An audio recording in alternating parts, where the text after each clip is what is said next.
¿Querés ahorrar y no sabes cómo? ¿Necesitas ayuda en tu economía doméstica? ¿Cómo cuidar el bolsillo? Finanzas para el hogar. Los números al alcance de todos. Citas de Radio te acerca la cita económica.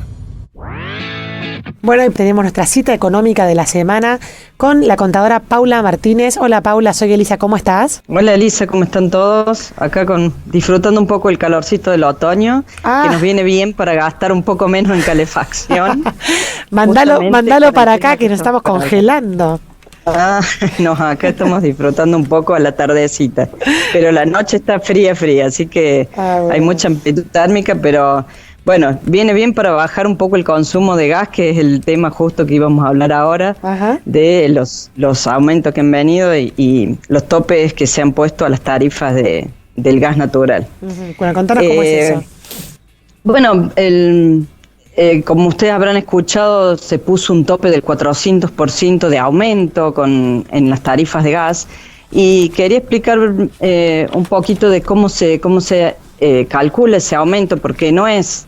yo he escuchado muchas personas que, por ejemplo, comparan un bimestre, una facturación del verano con la que vino ahora, y entonces obviamente ahí el aumento es muy grande, pero en realidad lo que hay que hacer es ver bimestres comparables, ¿no?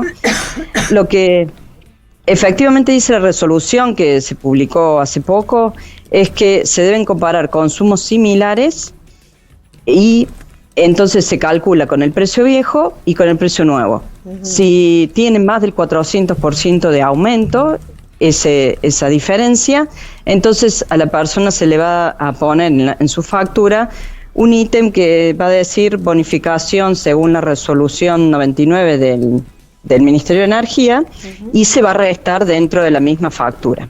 Uh-huh. ¿Qué pasa con los que ya se han facturado? Por eso, bueno, antes de decir esto, la facturación es que entonces no tenemos que comparar facturas de consumos diferentes. Eso hay que tener en cuenta. Uno por ahí estaba entusiasmado, dice, me aumentó 500%, por ejemplo. Bueno, entro en este tope. No, nos fijemos primero si es el mismo consumo o no. Uh-huh. Si ya se facturó, las empresas por estos días están definiendo cómo van a hacer, pero me estaban diciendo que es muy difícil que se pueda refacturar por el mismo periodo. Lo más probable es que digan que uno lo pague y al periodo próximo, se haga una acreditación del monto pagado de más. Uh-huh. O sea que probablemente yo creo que las empresas van a empezar a dar comunicados estos días, pero probablemente haya que pagar y esperar que el próximo mes te acrediten la diferencia. Vos cuando decís consumos comparables, Paula, perdón, está diciendo de invierno a invierno, mes a mes, ¿a qué te referís con consumos comparables? Claro, yo creo que la mayoría de las empresas hace esto, ponen un grafiquito de barras con los consumos en metros cúbicos, y entonces ahí va a decir si consumimos en el verano, por ahí uno consume menos de 100 metros cúbicos, y en el invierno probablemente más de 500 en un bimestre, ¿no? Okay. Entonces es muy probable que de 100 a 500 haya un aumento. Claro. Obviamente hay un aumento por consumo. Por eso no dice expresamente la resolución que haya que compararlo con el mismo bimestre del año anterior, pero habría que ver si... En realidad lo que dice es que se vea con el mismo consumo, y esos metros cúbicos se evalúan al precio anterior y al precio actual, y ahí se ve la diferencia. Uh-huh. Hay casos en que el aumento puede ser mucho más que proporcional. Nosotros en otra columna habíamos expresado que los aumentos del metro cúbico subían hasta el 400, 500%, depende del caso. Uh-huh. Y hay casos en que puede ser aún más. ¿Por qué? Primero por esto del aumento de consumo, ¿no? Un bimestre enero-febrero no es lo mismo que el bimestre mayo-junio, por ejemplo. Es muy probable que se multiplique varias veces el consumo, ahí se va a multiplicar la factura, por supuesto. Segundo, porque al ser un año más frío, nosotros nos pueden pasar a una categoría más alta. Y acá te quería comentar algo de brevemente cómo se categorizan, cómo es la facturación del gas. uno en base a lo que consumió los 6 bimestres anteriores, o sea, los 12 meses previos, se lo pone en determinada categoría. Empieza en R1, R2.1, R2.2, etcétera, etcétera, va subiendo. Y el precio no es el mismo el que paga el de la primera categoría que el que paga de la última. Se puede duplicar el precio.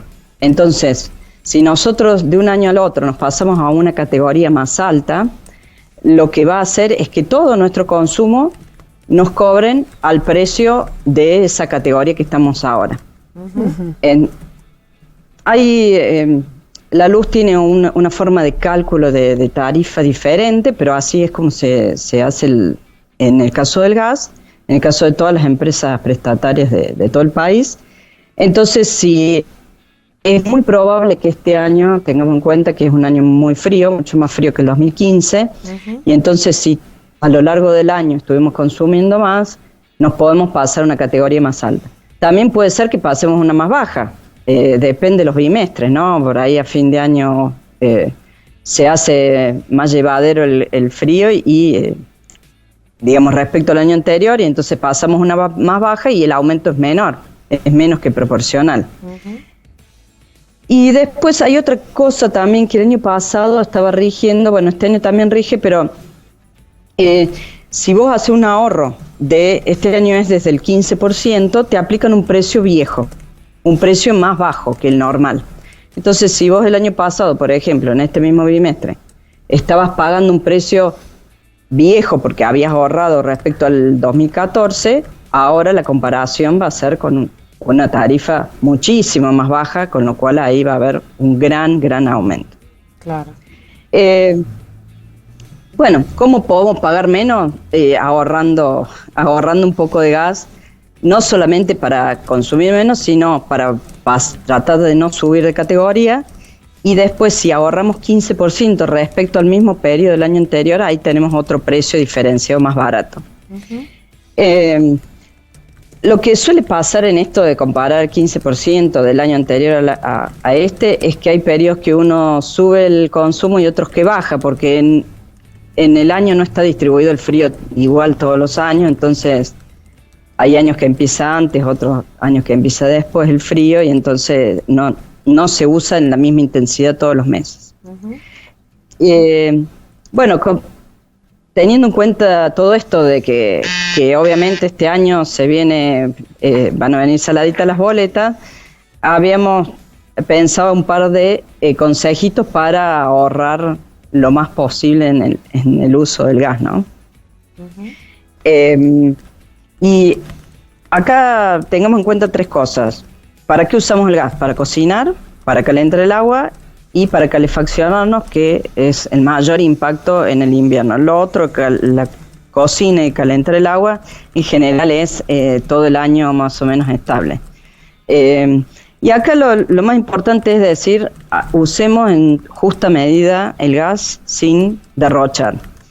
Y estuvimos muy acostumbrados muchos años en que era muy barato, entonces no nos importaba, ¿no? Si consumíamos más o menos, claro. Lo cual no solamente es antieconómico, sino también es anticológico. Tengamos en cuenta que el gas, igual que el agua y la luz, son recursos que son no renovables y que consumir menos también ayuda un poco al medio ambiente, así que estaríamos contribuyendo de varias formas al bolsillo y también al ambiente.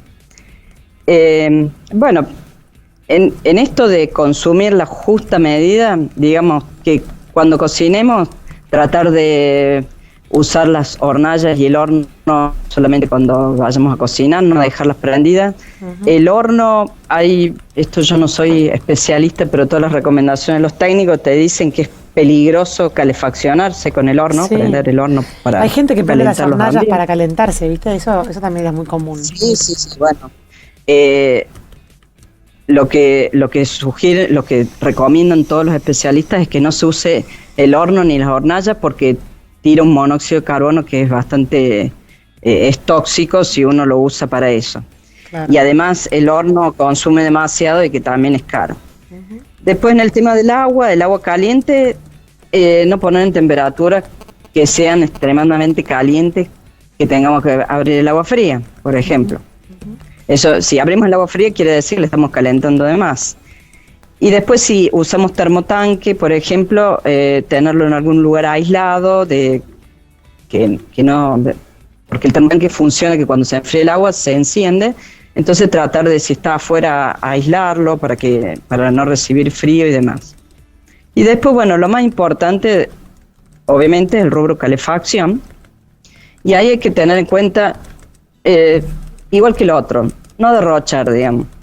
El ambiente tiene que estar cálido, el ambiente de tu casa tiene que estar cálido, pero uno no hace falta que esté manga corta dentro de la casa. Y mucho menos si abrir una ventana porque nos hace calor adentro de la casa, en invierno, ¿no? Claro. Cuando hay, digamos, hay parámetros que son claves. Si tenés que estar en manga corta, te tenés que empezar a sacar ropa porque te hace calor, destaparte a la noche o abrir ventanas, es porque la calefacción está demasiado fuerte. Entonces, tratar de que regular esto, o bajarla o poner piloto. Cuando uno no está en la casa, hay que apagar el calefactor directamente, no tiene por qué estar prendido. Mantener el calor en el hogar, dicen los que saben que 10 minutos ventilado por razones higiénicas es suficiente, o sea que no hace falta enfriar la casa para después volverla a calefaccionar. Y la temperatura, si vamos a comprar un calefactor, esto es interesante, que vienen ahora aparatos que regulan la temperatura y tienen termostatos, y eso, si bien son un poquito más caros, a la hora del consumo es importante porque ahorran gas, porque nos permiten regular la temperatura. Y ahí en 20 grados es una temperatura que está bien y uno puede ponerlo más fuerte hasta que se calefaccione y después lo baja. Siempre tratar, esto, digamos, hay cosas de sentido común y es como decimos recién, no hay que derrochar, tampoco es que te vas a morir de frío. Pero estamos en invierno, hay que usar un abrigo adentro de la casa, un abrigo liviano, hay que ponerse frazadas y colchas para dormir la noche, digamos, ahí no hace falta estar como uno está en verano adentro de la casa para usar tanto la calefacción. Claro. Y los ambientes que no usemos también, tratar de tener apagados y cerrar los ambientes para tener para mantener el calor en el lugar que uno use, ¿no? Sí. Por ahí uno de día está en un lugar y de noche va a las habitaciones. Bueno, ir viendo cada uno en su caso e ir viendo estas cuestiones. También invertir en burletes es un buen momento para invertir en burletes para que no se entren los chifletes, ¿no? O mandar a hacer esas como chorizos de arena para abajo de las puertas. Esas cosas también ayudan a que la temperatura del hogar se mantenga. Sí, siempre cuidando, ¿no? Tener una respiración en el tema del gas, porque eso también hay una cuestión de seguridad, que sobre todo si son instalaciones muy viejas o demás, hay que tener una rendija abierta, pero bueno, en general hay mucha gente que yo escucho que se va el fin de semana de viaje y deja los calefactores prendidos o en piloto, en mínimo, y la verdad que no hace falta. O de noche quiere dormir con una remerita y una sábana, o se empieza a sacar colchas a la noche. Claro. Digamos, por ahí depende de los lugares, depende el momento, hay épocas que son muy frías y hay épocas que no tanto, pero se puede calentar la habitación antes de irse a dormir y después apagar la calefacción. Lo mismo que si uno se calefacciona con el aire acondicionado frío-calor, lo mismo, digamos. Un 20, 22 grados ya es como mucho, digamos, o sea que alrededor de 20 grados es lo que más se aconseja como para tenerlo a una temperatura estable, ¿no? Así que bueno, básicamente el consejo es que hay que pensar, sí, que este año es más frío, con lo cual va a haber que usar más que el año anterior, pero si no estábamos haciendo usos racionales en nuestra casa y estamos haciendo estas cosas que no son muy racionales, como poner el agua demasiado caliente o calentar de más, bueno, tratar de empezar a hacer estos consumos menores que se van a notar en la factura. Realmente en la boleta uno se da cuenta, y recomiendo para el tema del consumo ver los metros cúbicos. Hay dos cuestiones que uno tendría que ver en la factura: cuántos metros cúbicos consume en el bimestre y además en qué categoría está. que eso lo dice también, que uno lo va a ver, R32, R31, R33, R34, etcétera. Se pone así, la R es de residencial, y dependiendo de esa categoría, si uno sube o baja, eso se cambia todos los bimestres, o sea, es automático en base al consumo de los 6 bimestres anteriores, es el precio. Entonces, si podemos bajar a una categoría menor, mucho, mucho mejor, porque ahí pagaríamos menos. Perfecto. Sí. Bueno, Paula, muchísimas gracias y nos reencontramos la semana que viene. Bueno, estamos en contacto entonces y bueno, esperemos que siga por acá el solcito para por lo menos calentarnos un poco a la tardecita. Bueno. Un saludo. Muchas gracias, un saludo grande, adiós. Chao.